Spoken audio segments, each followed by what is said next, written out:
grateful and happy to be back with this opportunity to serve you. We just witnessed a drama. Yes? I didn't because I wasn't here. What was the subject?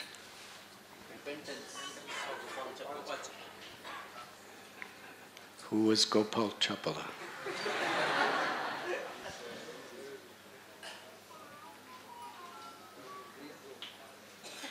Who played Gopal Chapala?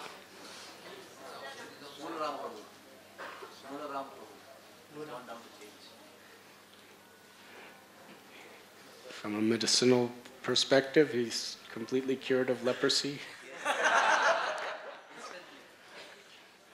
This is the power of Chaitanya Mahaprabhu's mercy.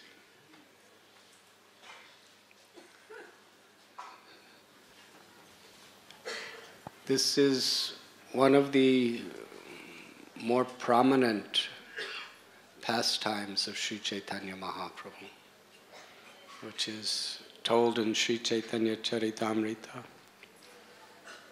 and also referred to in Sri Chaitanya Bhagavat, because of the crucial message that it carries.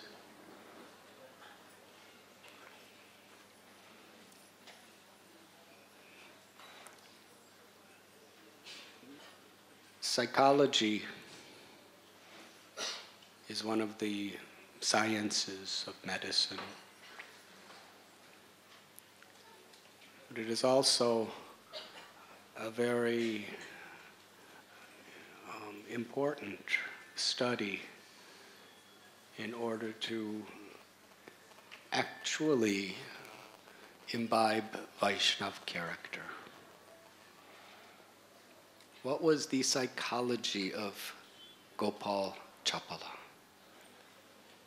and that of Srivas Thakur?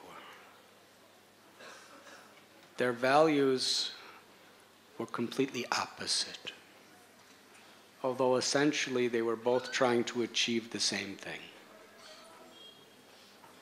Everyone is trying to achieve real fulfillment. Anandamayo Bhyashat. But according to what we are influenced by, we seek our fulfillment in various ways.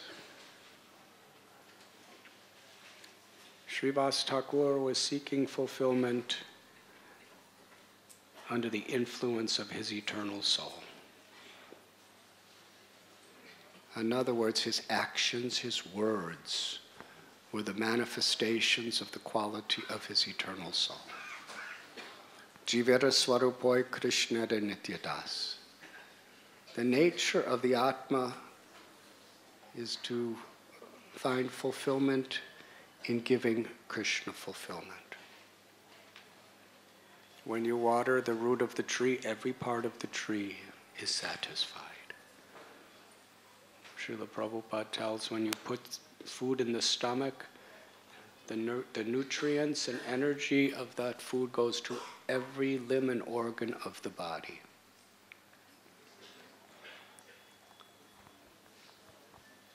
So he was motivated by unconditional love. Gopal Chapala was being influenced by the ahankar, by the false ego. And he was seeking fulfillment in his own prestige, in his own power, in his own sensory pleasures.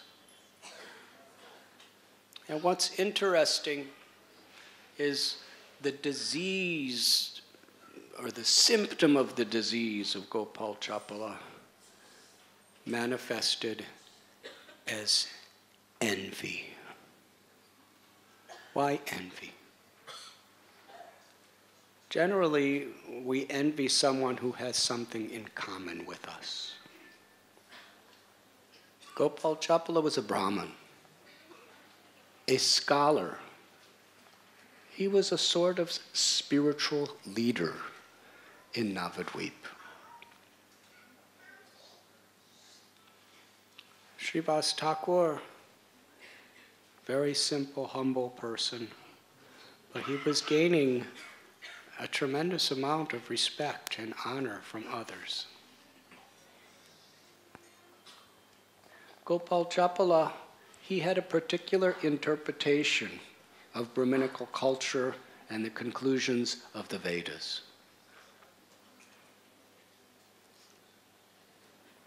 And that was, if you want to make true spiritual progress, you have to study, you have to be scholarly, you have to discriminate between matter and spirit, and you have to submit yourself to the Brahmins.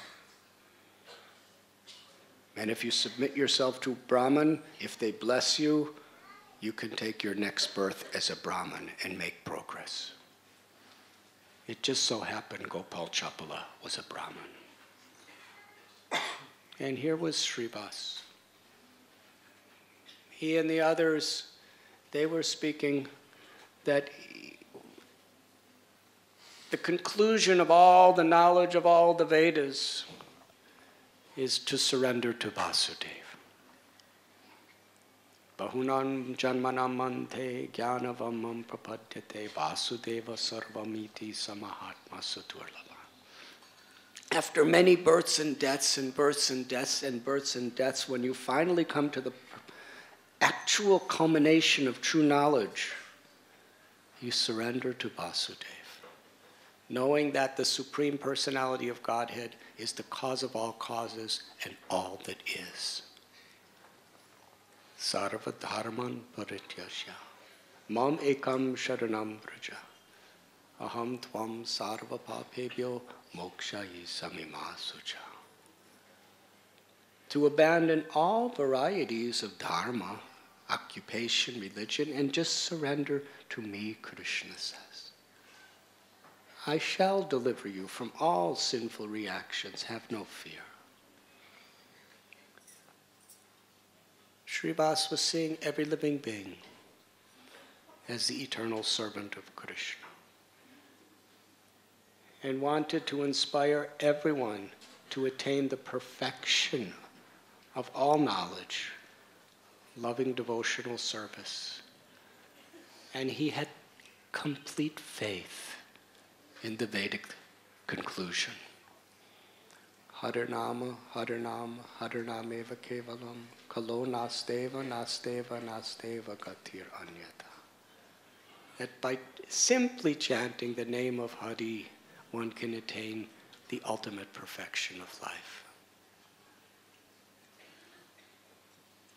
One of Srivas's very, very best friends was Haridas Thakur, who was, from a caste perspective, an untouchable. For the caste smarta Brahmins like Gopal Chapala, Haridas Thakur was untouchable, unseeable.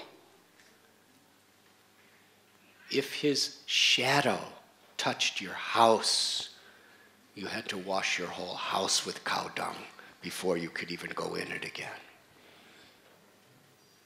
That was how strict he was.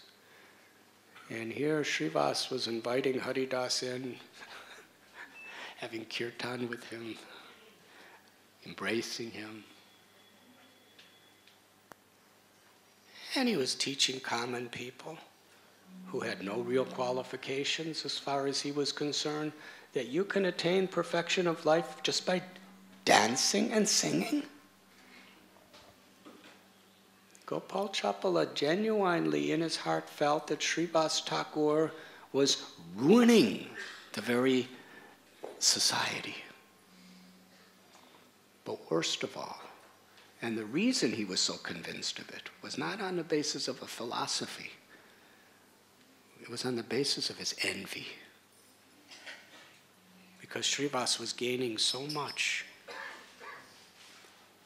You see, we see the world through our particular state of consciousness. If that envy of the ego is allowed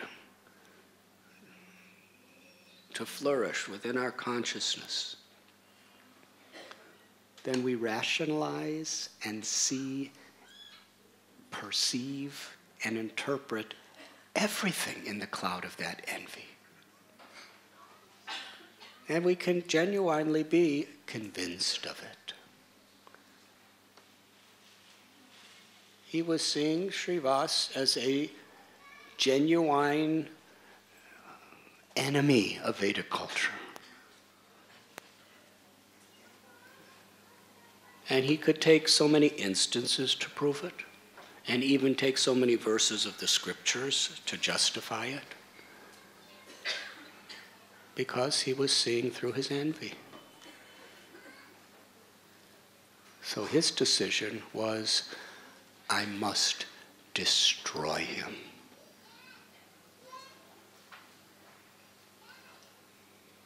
So you showed what he did in the drama? Yes. Okay. He took all kinds of abominable things and put it in front of Srivas's house at night while the kirtan was going on. And Srivas, he didn't know what was happening. And the idea was, in the next morning when people see this in front of the house, Gopal Chapala, his plan was, then they would think that he was performing these very low-class types of rituals for those who are really superstitious people in the mode of ignorance, and his name would be completely defamed. But Srivas had no envy and had no pride. He only wanted to please Krishna. And therefore, he had no fear. Vajahure mana Srinanda Nandana Abhaya Charanara Vindare. When we take shelter of Krishna, there's nothing to fear, because we put ourselves in Krishna's hands. So he came out and saw all this, and he actually called the people of Navadvip and said, actually, you may not have known, but this is what I do every night. He actually admitted to something he never did. But nobody believed him. They thought, oh, he's just so humble, somebody did this, and now he's admitting it. So the people, they cleaned everything and purified it. But Gopal Chapala, because of this aparad, he got leprosy. In those days, leprosy, because contagious, you weren't allowed to live among the people of society. You were banished. So not only was he totally suffering physically, his fingers fell off, his nose fell off, his toes fell off. He was becoming emaciated, deformed. But his family and the rest of society kicked him out. He had nowhere to go. He was just living somewhere in a distant place on the bank of the Ganges, all alone. Nobody would even talk to him. Miserable state. So he became somewhat repentant, but not enough. Lord Chaitanya went by one day and he said, oh, please save me, please save me. And Lord Chaitanya said, because of what you have done to Srivas, you will remain like this for 1,000,000 births. And he walked away. He said that out of compassion. He said that out of love for Srivas's soul, for Gopal Chapala's soul. Because he knew that he had to deeply understand the offense. What we learn from this is anybody could say, I'm sorry, because they want to avoid some reaction. But that's not what liberates us from the offense. The only thing that will truly liberate from our offense is from the core of our hearts when we really want to change.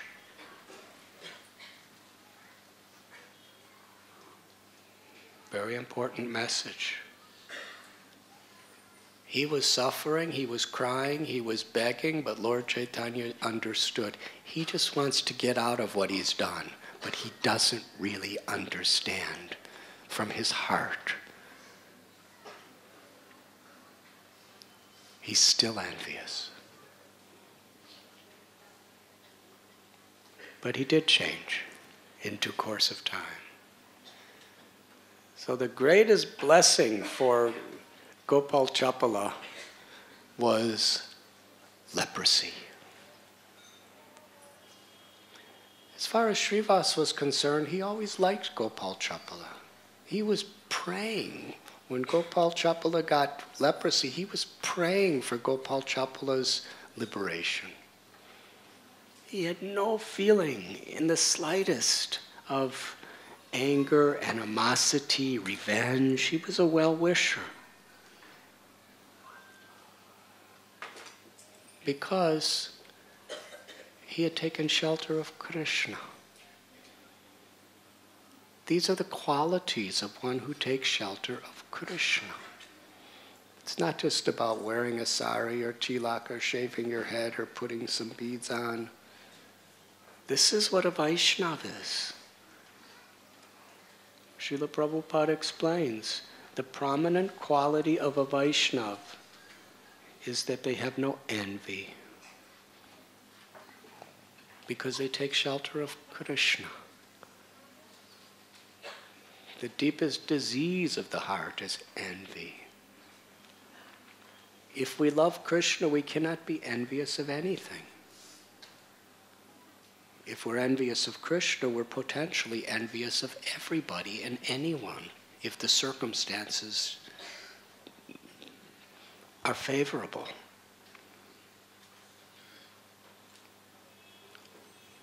So that leprosy caused him to really reflect and deeply understand how good Srivas really was and how wrong he was. And he was like that for years. This is something that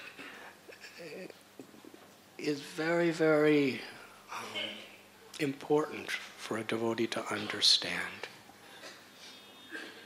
Because sometimes we think, why is God letting something happen?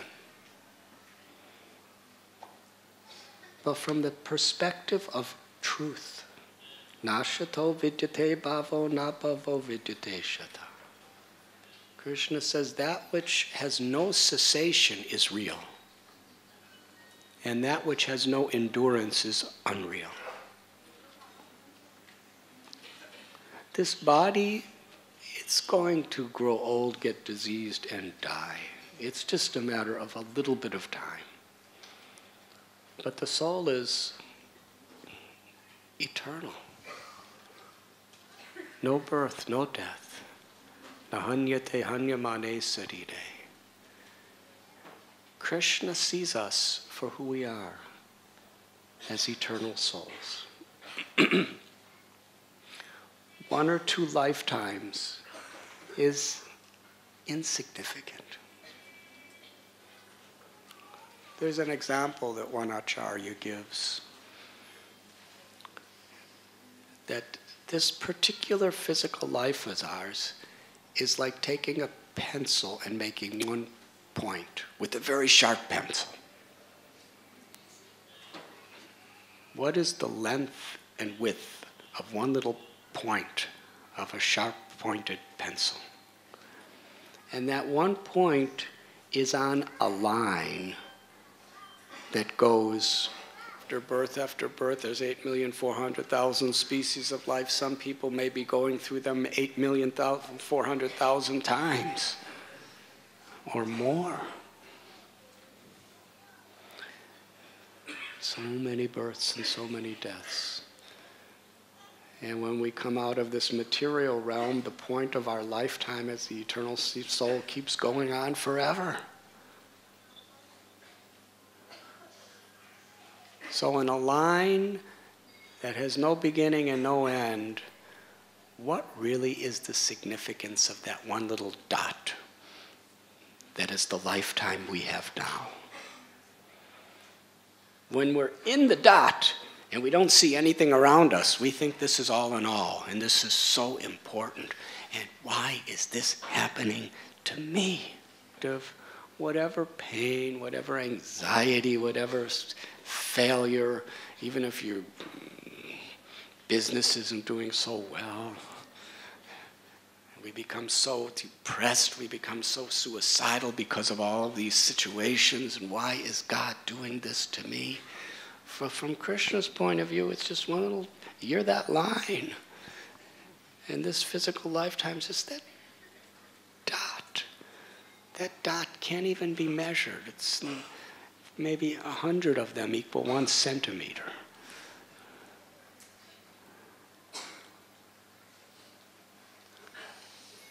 So Krishna sees from that perspective what ultimately is going to sober us up from this envious nature. What is going to help us to actually be happy in our constitutional position, which means to realize that I'm helpless without Krishna. My only true purpose is to serve with love.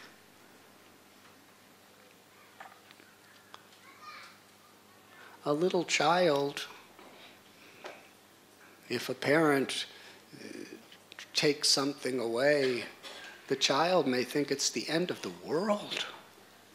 Why are you doing this to me? Why are you doing this to me? And the parents are thinking, what have I done? Why have you? And parents, okay. Aham bija pratapita. Krishna is our supreme parent, mother and father. So it's not that he's necessarily directly punishing. Material nature is according to the karmic laws of action and reaction, things are happening on an individual, on a collective basis. Krishna lets it happen.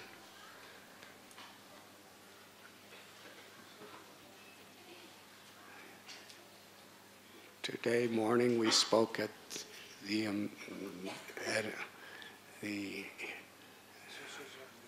Association of Medical Consultants.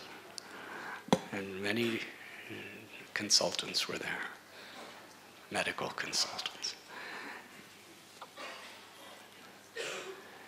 For a doctor, sometimes a diet, sometimes a medicine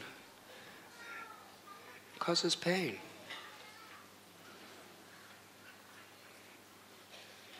But the doctor's happy if the patient does it.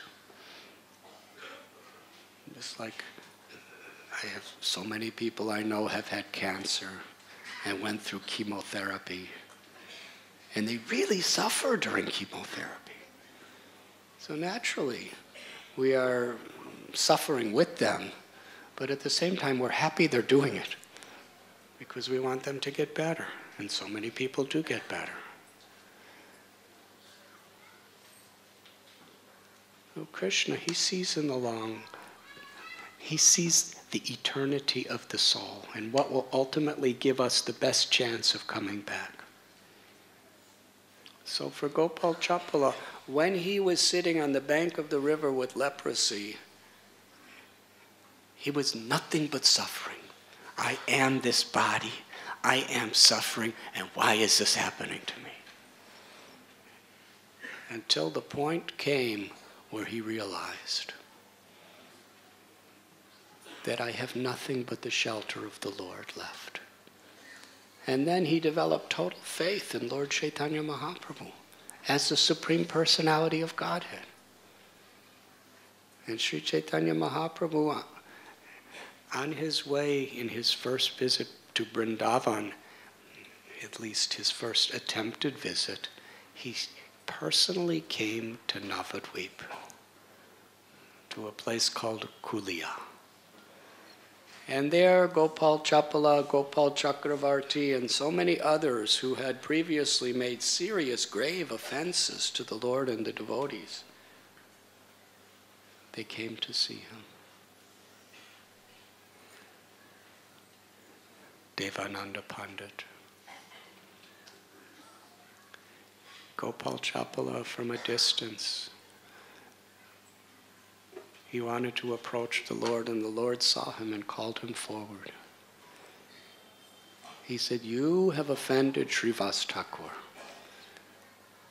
Go to get his forgiveness." Srivas had already forgiven him.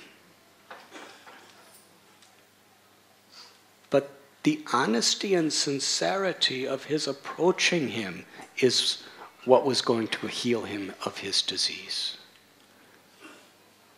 And Srivas just blessed him with so much love and affection. And Sri Chaitanya Mahaprabhu not only healed his body of leprosy, but healed his heart of the disease of envy. And when the heart becomes healthy, prema pumarta mahan. Ecstatic love of God is our nature. That's our healthy condition. Good health is Satchidananda, to love Krishna, to realize the bliss, the ecstasy of loving Krishna. So he became truly healthy. Sri Chaitanya Mahaprabhu, he comes to this world because he sees the potential in every living being. He comes to awaken that potential. And a devotee or a true Vaishnava is one who shares the vision of the Lord.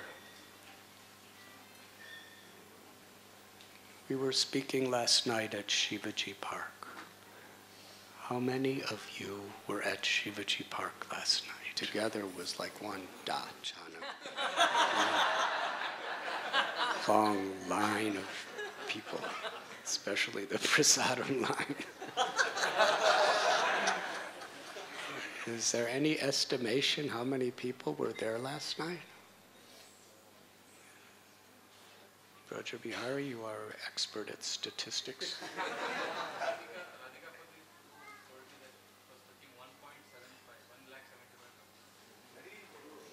According to Braj Bihari Prabhu's calculation,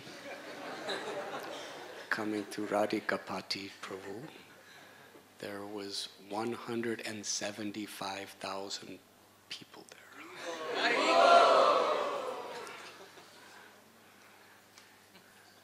Hari Hari.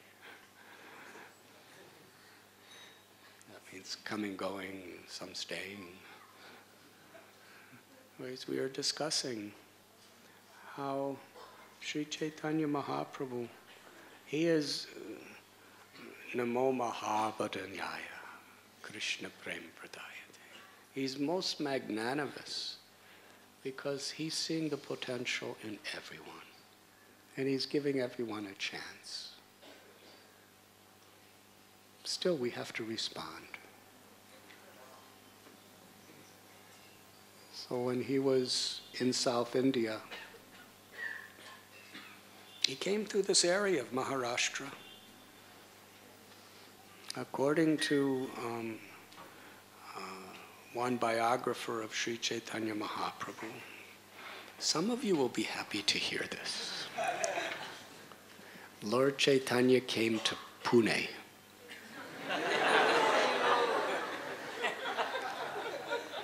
And it said that it reminded him of Navadvip because there were so many educational institutions.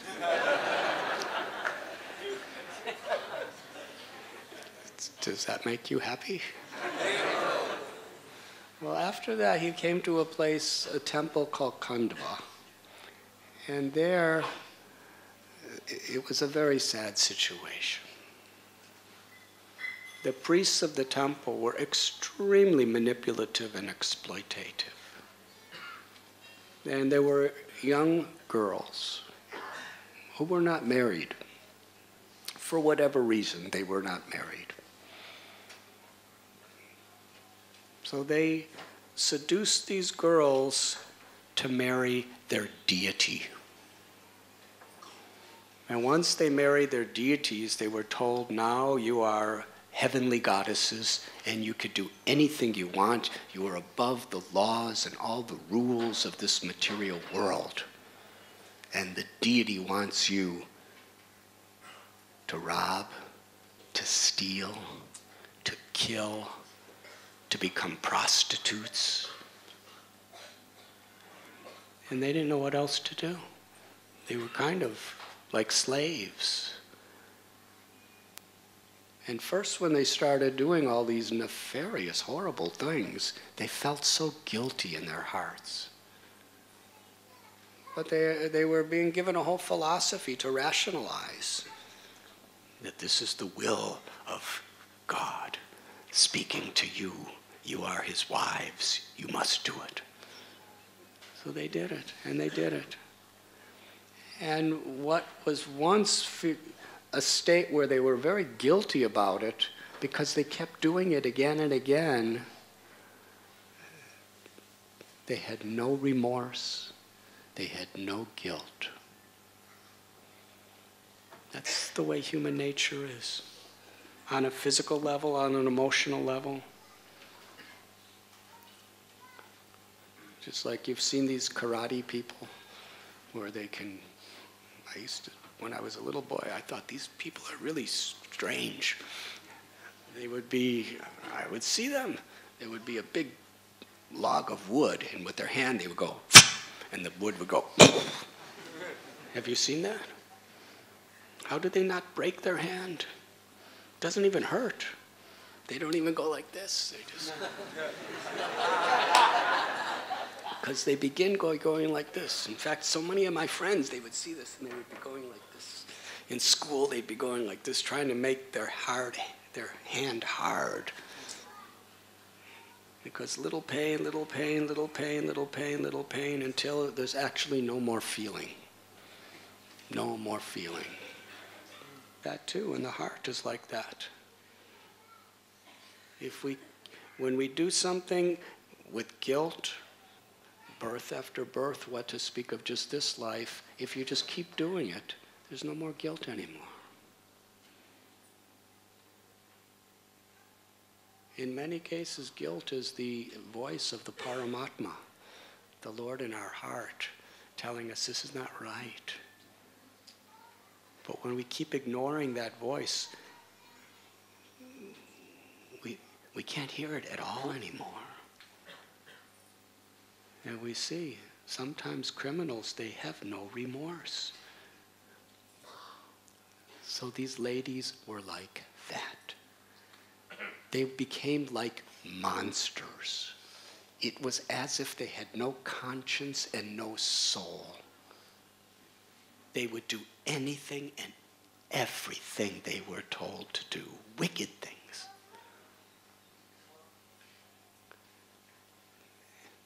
And they thought they were happy because they were living a very high life. But deep down inside, they suffered so bad. And Lord Chaitanya, he came to that temple. At that time, he was only about 26 years old. He was very beautiful.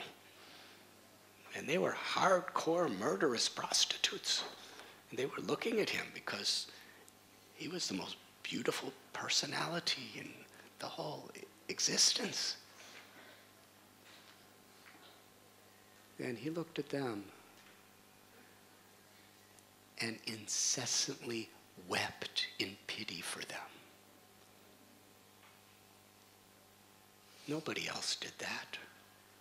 They were abominable. He didn't want to enjoy them.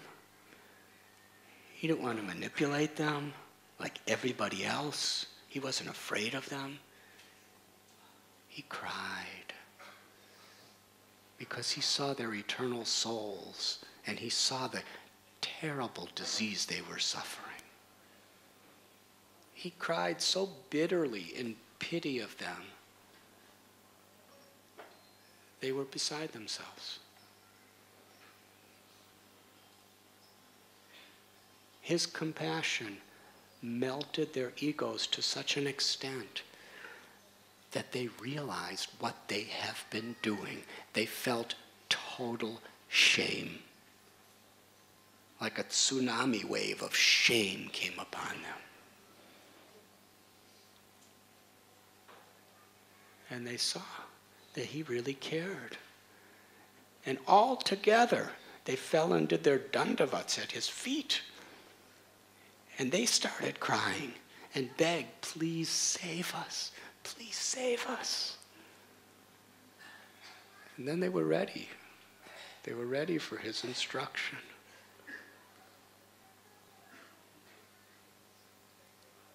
He said, you should do what pleases Krishna.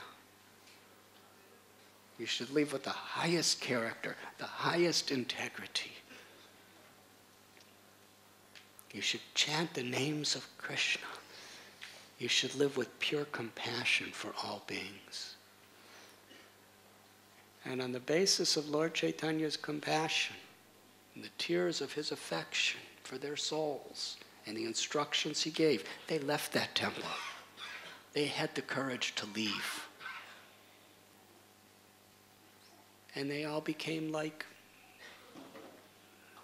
sannyasinis, or whatever. They didn't take sannyas or anything, but they just had no material desires. They actually started a Sankirtan party. And the whole area, they became instruments of Lord Chaitanya's compassion, and they had thousands, hundreds and thousands of people become pure devotees, raising their arms and loudly calling out Krishna's name.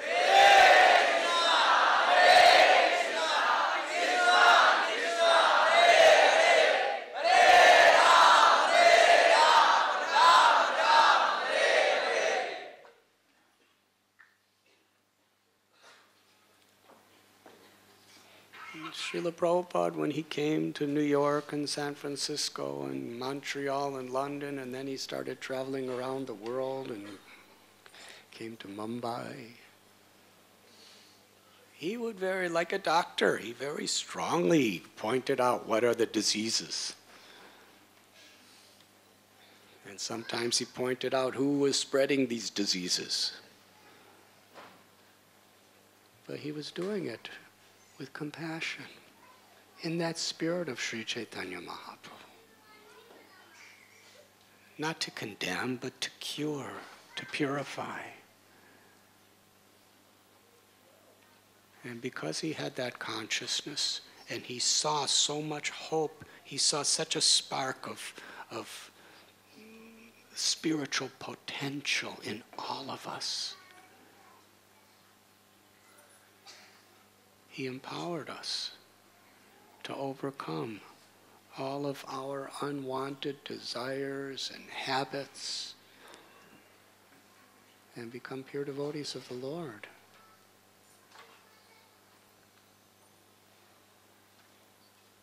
It was him seeing that goodness, even though it may have been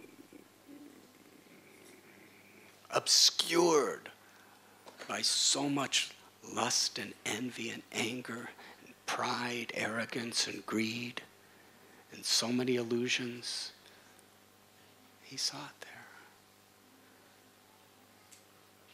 And he helped us to believe it was there and gave us the medicine to restore it. That is Vaishnava, that is bhakti.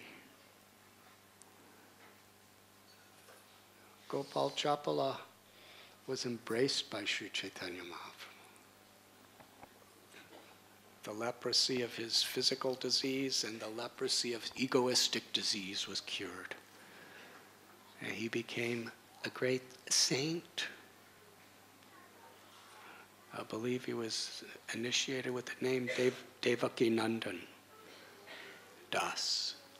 And he wrote beautiful songs and poems. And in his most beautiful poem, he's glorifying the Lord's devotees every devotee, from every country, whatever the sex, whatever the color, whatever the nationality, whatever the occupation, whatever the caste, he's worshiping and putting his head with all humility in the feet of every devotee. This was the symptom of a healthy heart. Transformation.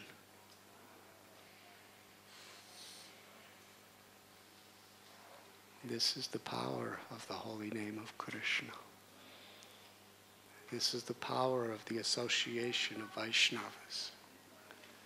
This is the power of bhakti.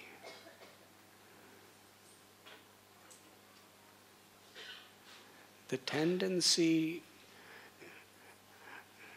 you see, because Srivas Thakur was so kind to him, and because Sri Chaitanya Mahaprabhu was on the planet giving such extraordinary mercy, that's why he got leprosy immediately. Sometimes we see people offending, really offensive, and we think, why isn't that person not getting leprosy?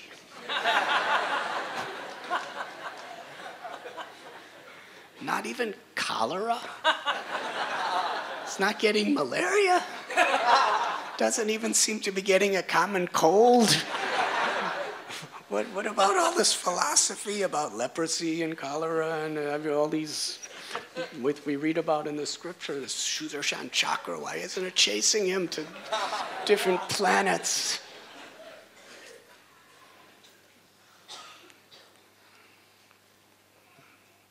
If nothing happens, when we make aparads and nothing happens, that means we're really being cursed.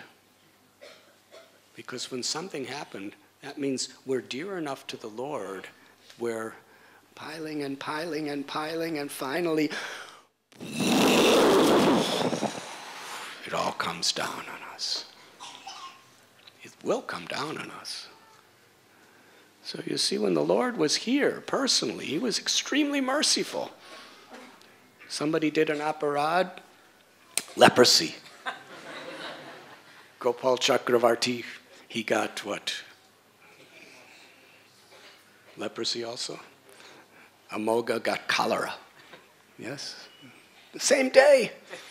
They were all getting these the same day. It was really so merciful. Amoga just did some aparad and the same day he got cholera and he was on his deathbed at the last state.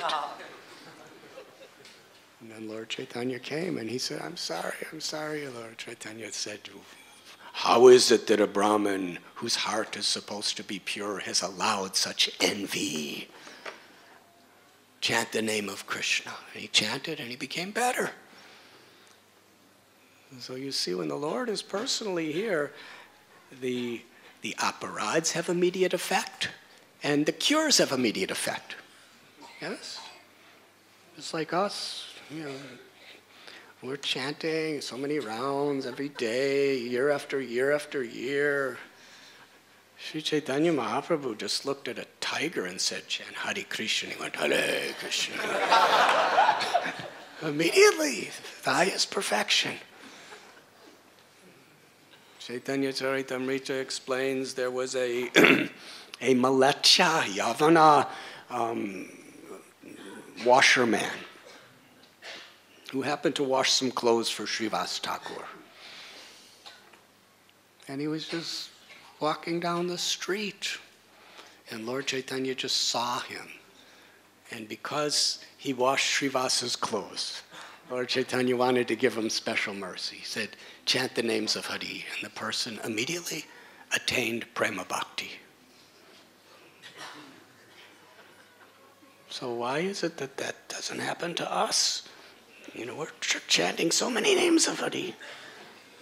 So you see, when the Lord is personally here, he wants to establish a record for all time to come of his appearance. So he gives ecstatic love for Krishna instantly, and he also gives reactions to aparads instantly. But in the general principle, if the Lord is merciful to us, He will give us. He will give us quick reactions to our aparats, so we understand. But if He's really displeased with us, He'll just let us go on and on and on and on, and just accumulate more and more and more. And with every aparad, there's going to be more suffering. So either in ourselves or in others, when we see people continuously performing offenses, we should, this is really sad.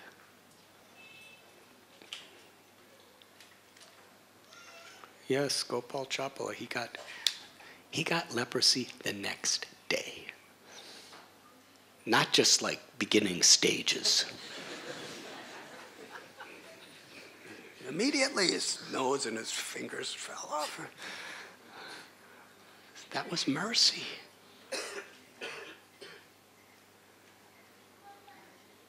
But it was all for his purification.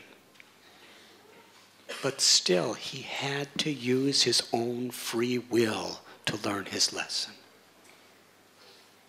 Because no karmic reaction, not even any intervention of Krishna can cure us unless we, by our own free will, make the choice to humble ourselves and take shelter. That's the goal, the purpose of life. Trinadapi sunichina turor iba sihishnuna amanina manadena kirtaniya sadahari. To be humble like the grass, and tolerant and forgiving like tree. To offer all respect to others, and not to demand it for ourselves. That consciousness pleases Krishna. And Krishna, who's non-different than his name, reveals himself. And we actually taste Krishna in his name when we have this character. So Gopal Chapala, who became Devaki Nandan Das, he's writing these beautiful songs that we're reading and singing even 500 years later, where he's simply offering his love, his obeisances, his eagerness to serve to every devotee possible.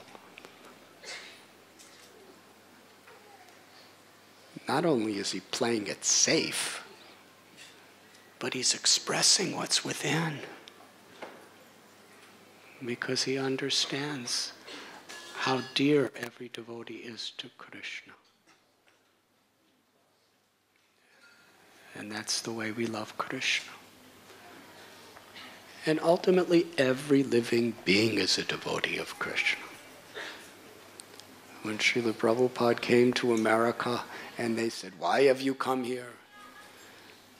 Srila Prabhupada said, "I've just come to remind you of what you have forgotten.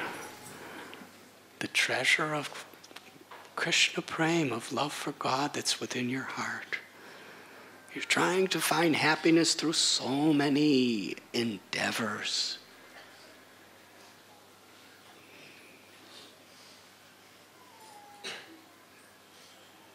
But selfless, unconditional, loving service to Krishna is the only happiness of the soul. I've come to remind you. Chant and be happy."